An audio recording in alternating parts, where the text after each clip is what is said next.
ઉના તાલુકાના વડવિયાળા ગામે દીપડાનો ઝાડ ઉપર લટકતો મૃતદેહ મળી આવ્યો છે.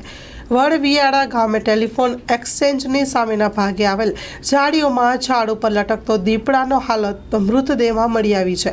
વન્ય પ્રાણીના શિકાર માટે ગોઠવાયેલ ફાસલામાં દીપડો ફસાતા દીપડાનું મોત થયાનું પ્રાથમિક તારણ બહાર આવ્યું છે. અંદાજિત 5-6 દિવસ બાદ પશુ ચારતા ગોવાળોએ કહેવાયેલી હાલતમાં દીપડાની લાશ જોતા આ અંગે વન વિભાગને જાણ કરવામાં આવી હતી.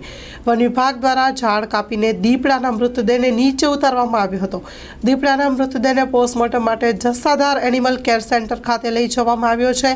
ફાસલાના ગળામાં ફસાયેલ તાર સાથે દીપડો ઝાડ ઉપર ચડી ગળે ટૂંપો આવી ગયાનું પ્રાથમિક તારણ બહાર આવ્યું છે.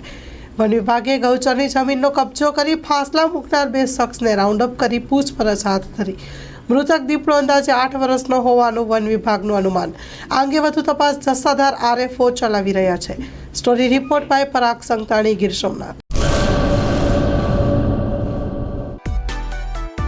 માં motor driving, safe and sure driving.